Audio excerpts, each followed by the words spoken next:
Eh bien, je suis personnelle assistante. C'est une activité en fait qui regroupe tout ce qui est assistance personnelle et conciergerie. Et depuis peu, j'ai décidé en fait de me spécialiser vers la cible des femmes dirigeantes, les femmes actives. Parce que en fait, au fur et à mesure du temps, je me suis rendu compte que ce qu'on appelle la phobie administrative, ça existe vraiment. Donc il y a des personnes en fait qui peinent à s'occuper de tout ce qui est courrier. Et on sait qu'en France, en fait, c'est vraiment quelque chose qui est hyper compliqué. On aime beaucoup le papier.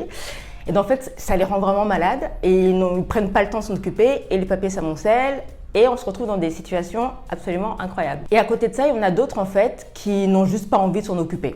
Je m'étais rendu compte aussi qu'à côté donc de cette gestion administrative, toujours ces personnes occupées en fait qui vraiment peinent ou vraiment ont à cœur de concilier les vies professionnelles et les vies personnelles. C'est des personnes en fait qui n'ont pas le temps de s'occuper de tout ce qui concerne l'intendance familiale. Donc ça peut aller de réserver en fait des traiteurs pour des événements à domicile, trouver une école spécialisée pour les enfants. Et donc je me suis dit tiens, je vais trouver une activité qui concilie ces deux activités-là. Et en fait ça regroupe tout ce qui concerne la personnelle assistance. Il y a un petit peu moins d'un an, je suis arrivée à un moment où j'avais vraiment envie de changer de contexte professionnel. J'avais envie de quitter le salariat ou en tout cas j'avais vraiment... Voilà, il fallait que je change quelque chose, ça ne me convenait plus. Puis je me suis dit, tant qu'on y est, je vais me lancer à mon propre compte, le faire comme je le sens. Parce que si c'était pour retourner en fait dans des agences, parce qu'il existe des agences en fait qui emploient des personnels assistantes, ça n'avait pas grand intérêt. J'aurais pu également en fait créer une franchise, mais ça n'avait pas de véritable intérêt. Je voulais vraiment faire quelque chose qui m'appartienne, créer de A à Z comme je le sentais. Beaucoup de bouche à oreille. Parce que c'est vraiment comme c'est une activité qui touche l'intimité. Donc c'est beaucoup de bouche à oreille, donc je m'attelle vraiment à faire beaucoup d'événementiels, de networking. Mais c'est vrai que là, dernièrement, avec le contexte, avec ce qui s'est passé, je me suis vraiment dirigée, axée vers les réseaux sociaux. Parce que par ce biais-là aussi, on peut très bien rencontrer des gens. LinkedIn marche très bien aussi parce que du coup, comme ma cible, c'est des femmes actives qui sont très axées donc, sur leur vie professionnelle. Donc je les trouve pas mal par ce biais-là. Et puis par Facebook, Instagram, donc les réseaux classiques en fait.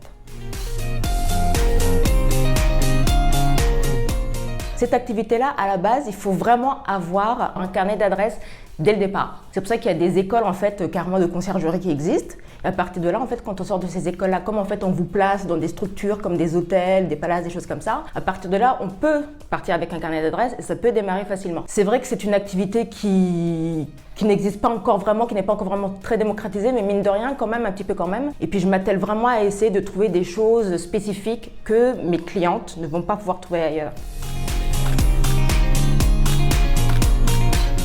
Eh bien, on sort de sa sécurité, on sort de son petit confort. C'est des lieux communs de dire ça, mais c'est vrai parce que moi, ça m'a permis de voir en fait jusqu'où je suis capable d'aller. En fait, on se découvre des forces, on se découvre vraiment des talents, on se découvre des choses qu'on ne se connaissait pas. Oui, ça a changé ma vie personnelle. Hein. C'est difficile parce que tous les matins, quand même, il y a pas mal de remises en question, il y a pas mal de questionnements.